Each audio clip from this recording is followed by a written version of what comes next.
Hi, everybody. So as Bobby was saying, this is mostly a talk about Choice Provisions game Laserlife, which they're making for the Realsense Intel platform.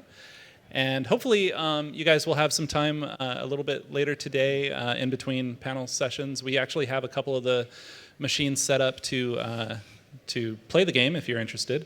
And these guys will be there, or at least one of them will be there to show the game off to you. But what we wanted to do here is give them an opportunity to talk. We're going to be a little bit less coding focused for the next half hour. I wanted to give these guys the opportunity to talk about designing for Realsense, designing their game with very different kinds of controls, and some of the challenges that they ran into doing that. So before we go into the nitty-gritty of it, if you guys can just quickly introduce yourselves and give us a little bit about what Choice Provisions is all about. Sure. So my name is Alex Neuse, and I'm the co-founder, one of the co-founders of Choice Provisions. We used to be called Gaijin Games, and we made the Bit Trip series of rhythm music games for consoles and PCs and stuff. So you may recognize us from that. And yeah, so we're a local game development studio. We have a studio in San Francisco here and one down in Santa Cruz. And we'll get more into what we're all about with the game and stuff after the introductions. I'm Matt Hickman. I'm the lead producer here in the San Francisco studio, so I oversee development of all the games done up here as opposed to the Santa Cruz office, including Laserlife. And hey, there we go. Sorry. Just to give us a little bit of context about what you guys are talking about, Matt is going to be our Vanna today and play Laserlife for just a couple minutes so you guys can see what they're working on. And while he's playing, Alex is going to talk a little bit about the game. Yeah. It's only going to be a couple minutes long, and then we'll get into the panel discussion. So go for it. Yeah, sounds good. I'm actually going to stand up so that you can see the screen a little better.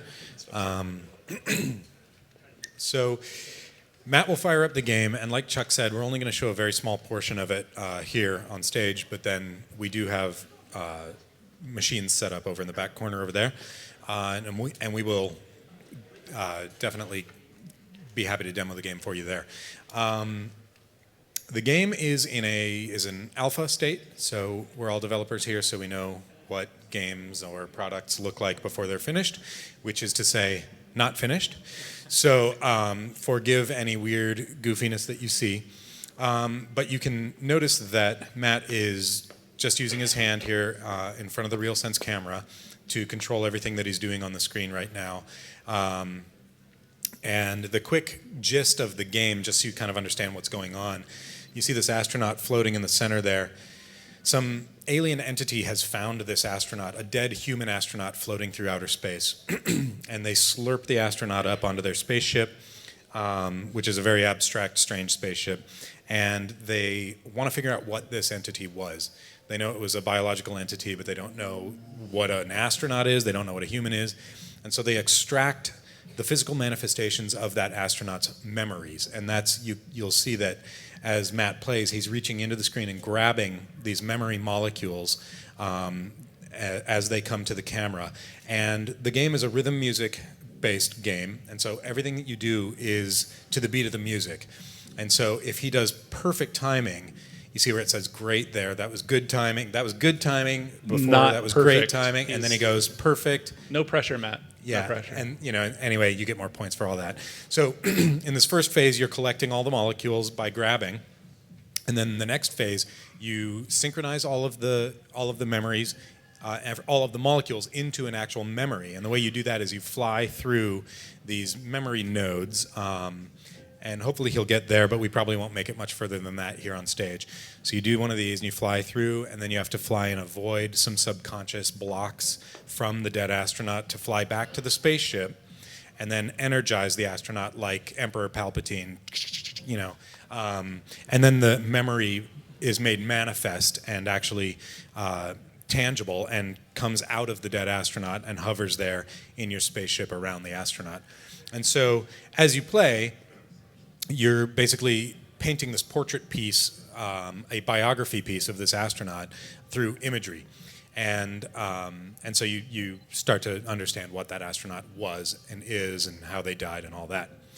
And with Realsense, so it's a kind of an abstract premise, right? And our company historically has made relatively abstract games that have sort of deeper levels of meaning in the background, but we don't want that to be in your face and everything. So this is the way that we tell a story about somebody's memories, right? So with an abstract premise, we wanted to find an abstract control scheme. And with our original Bit Trip series on the Wii, we weren't using buttons and stuff. We were using accelerometers to tell the story and like sort of eschewing the more mainstream gameplay styles with our other primary series of games that we've developed.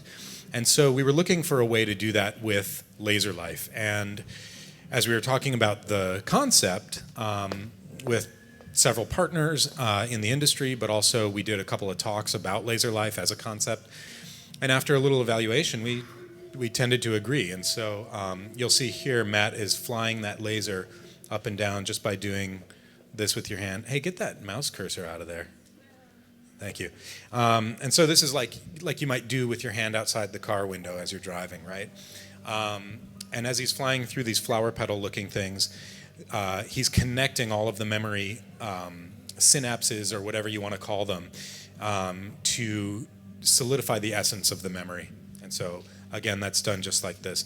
Now, getting into the Realsense tech a bit, and I know you have some questions for us. Should we hold that? Let's actually just thank Matt real quick, and then we'll sit back down and we'll... All right. Thank you, Matt. Okay. So one thing I want to... You touched on when you were explaining the game, I want to get into a little bit, is the Realsense technology itself.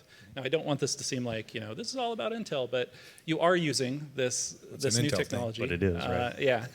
You'll have your chance to talk about, about philosophy of game design and all that, but I imagine it was a bit of a learning curve for you. Going from someone who designed for controllers and for buttons and the more traditional way of controlling a game. Now, everything we saw Matt do was he didn't touch the computer except when you had him move the mouse cursor out of the way. Right. Yeah, it's just insane figuring this out. So our studio, we're a bunch of industry veterans. We've been making games. I've been making games for almost 20 years now. When you've been doing something that long professionally, one, you think you know everything, and two, you know what you know and what works. And so now all of a sudden, Intel comes in with this curveball of like, now you're going to try this new thing. And I think a lot of the growing pains for us as a studio were figuring out what was the appropriate amount of wiggle stuff and like skeleton reading and emotion reading, because the Realsense camera can do all of this stuff, right? And as we were designing the game, it dawned on us that this tech is relatively new. And I mean, there's stuff like Kinect and PlayStation Move, right, that use 3D cameras as well. But as an industry, as a planet, this kind of gesture interaction with a device is very, very new. And we made the decision early on, and I'm glad that Chuck is our executive producer on the game. I'm glad that he realized that this was the right way to go as well. We made the decision to do something very, very simple with it. So that's why you're grabbing and then steering, and then at the end you're wiggling your fingers, and that's it. And that's because none of us in this room know inherently how to interface with tech like this. We know when you pick up a button, or like a controller, there's buttons, and a button will do something. One of these buttons is going to do something. Right. But so that was a challenge for us for sure. Yeah, understanding with a controller that you have so many buttons and you know what the buttons can do. It was like the jump from D-pads to analog sticks and getting people to learn that it's not just on and off. And this is an even bigger leap than that. Yeah. So you have to not only make a game, but you have to teach players how to play the game, right? And we have to teach ourselves how to play and what feels good, what feels right, having your hand up there, how much you're interacting with it, all those things, we had to learn as we still are as we make it and tune it. Yeah. So, I mean, because a lot of games have tutorials, or at least this introductory sequence that I got to stop moving the mic in and out. An introductory sequence that kind of eases you into gameplay, and using more traditional controls. you could say there's kind of a formula for that. Have you found that working on this game, you've had to kind of reinvent that, or has it been, things that you learned from previous games applied here? Really, I think there's not much that we've learned from previous games that's applied here, other than like design flow and getting players to be engaged. That kind of stuff all still, those rules generally still apply, but there's a huge amount of teaching that we have to do with this game, and I don't think we've done it yet as well as we could. And I mean, the game's not done, thankfully, so we've got time. But those tutorials you're talking about, I think we basically have to say, hey, this is how you play with a gesture thing, and oh yeah, that's how, and really, really hold their hands through it. But then that affects your narrative, right? I mean, the story you want to tell. Exactly, and that's a big issue that I have personally as a designer, is I don't want to dork with the narrative or ruin that flow. But I think at the beginning here, before humans really get used to this kind of interface, we have to. Yeah, it's just even something simple like telling someone to grab something. Well, grab is something we do in the physical world, and we're usually interacting with something at the end of that grab, and we're not doing that, right? They don't actually touch anything. They don't run into the monitor. So how do we give them visual feedback on an action that's a physical grab, but watch for something to change, and learning what's too far and what's not far enough? And it's super challenging, kind of teaching people a language all over again. That's a good way to put it, yeah. So going in kind of a different direction, you mentioned a minute ago, Alex, that you already had the concept for Laserlife before Intel came and screwed everything up for you. Right. But you also said that you looked at the technology that Realsense offers, and you mentioned face and skeletal tracking and emotions, and we also have voice recognition. There's all kinds of stuff in the SDK, heart rate tracking, all kinds of stuff. How did you said that you tried to keep it simple, right? Yeah. How did you take something that might be a pretty cool feature from our SDK or what the camera can give you, and even though you're really interested in it, how did you make that line of we can't do this, even though it's neat, we can't do this? There were a few things to consider, actually, and you're right.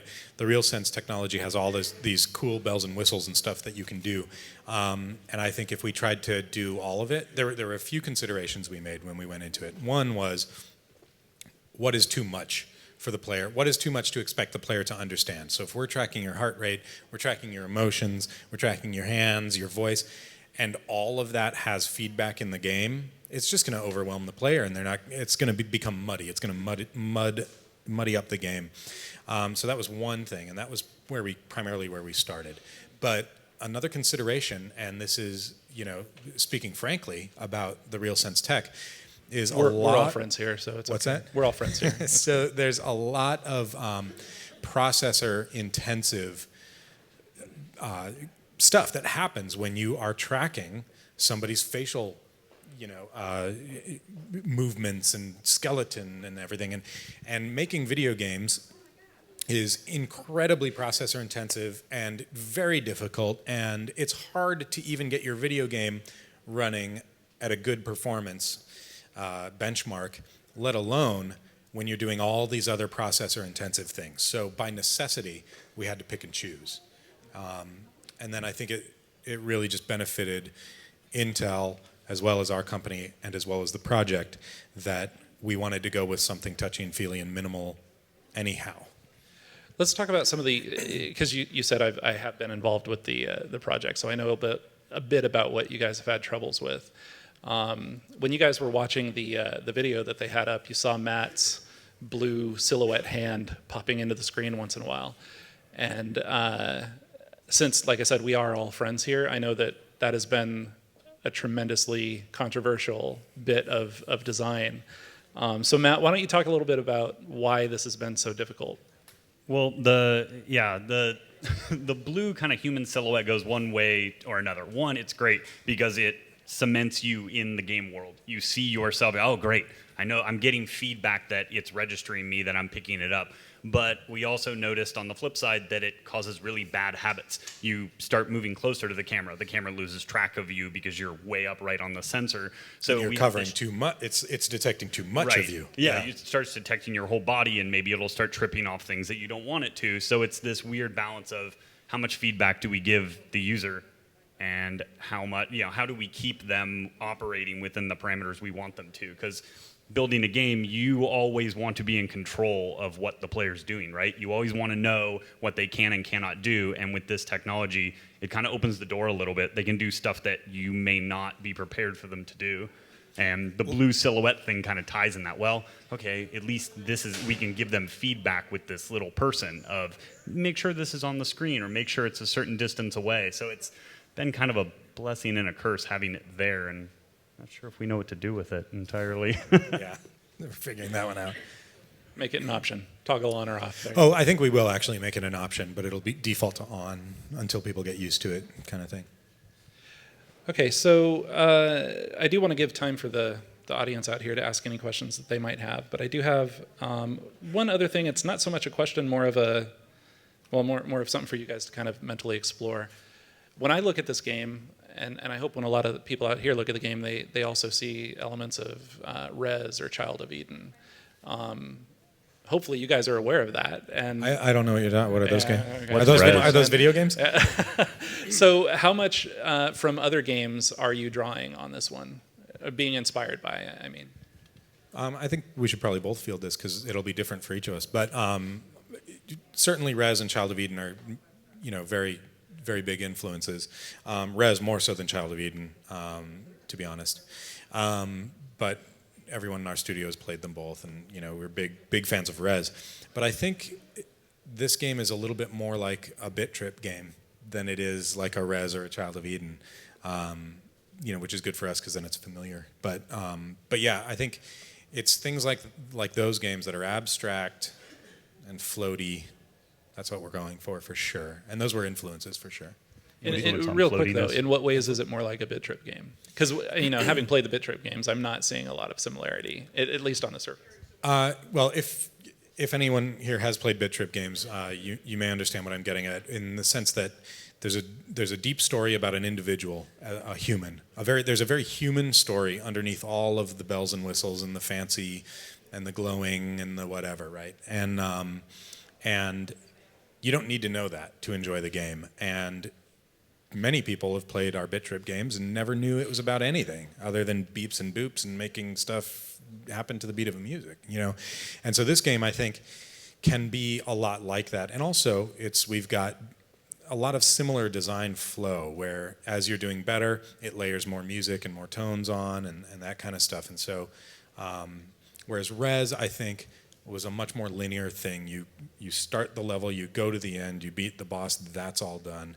And here, it's like you start a level, you start building up your modes and your layers of music, then you go to another section that's using similar music that layers on themes. So we're layering music, we're layering themes. Then when you come back, those layers have become permanent.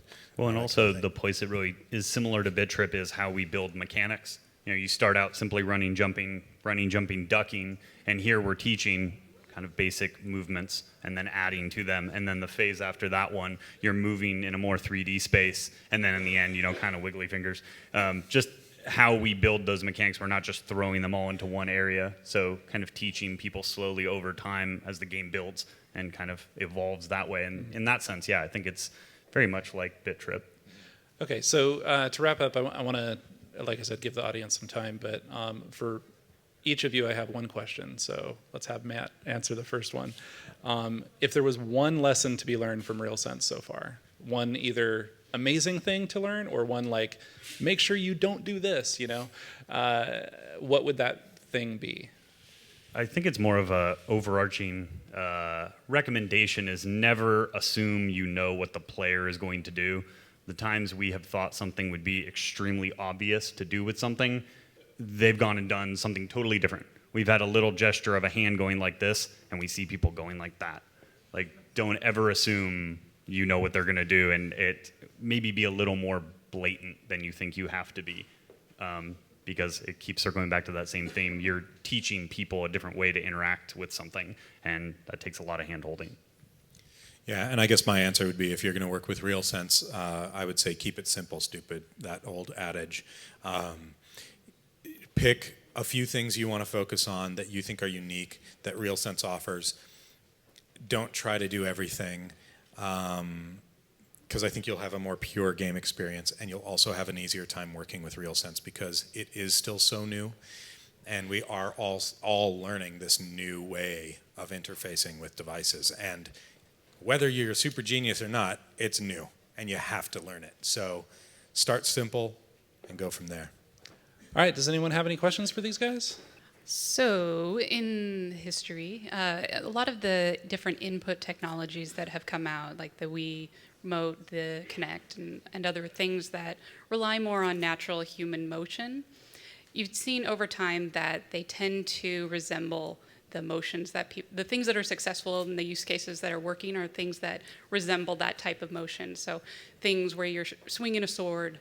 You're holding something in your hand when you're using the Wii U. Dance games were very successful for the Kinect. Wii Sports, that kind of stuff. What is your prediction for the great use case that Realsense is going to provide for us? I think it's going to, sort of like we have in a way, is in going way far back, is the introduction of the mouse. It was an abstraction of movement.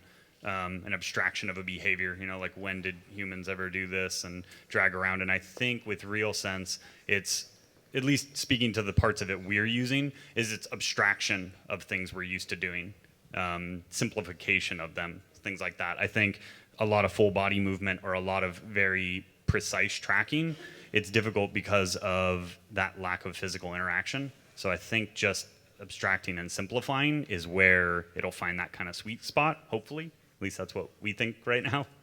And then that'll be a good foundation to build upon, I think, to get more intense or obtuse, with what you want to do. And so down the road, we may have the Minority Report stuff. We don't have it yet because nobody knows how to get from here to there, but it's coming. So I was just told that we don't have any more time for questions. Wait, what? So, yeah. Great question. Yeah, it was a good question. I'll give you tickets. I was going to say, don't we give the raffle tickets? Yeah, but I do want to encourage everybody. These guys will be around for a little while, and definitely don't leave the next session, which is going to be great. But come around the wall, and we do have the game over there if you get an opportunity, and you can feel free to ask these guys questions over there. Yeah, we're happy to talk with you. So thank you, everybody. Thanks. Thanks.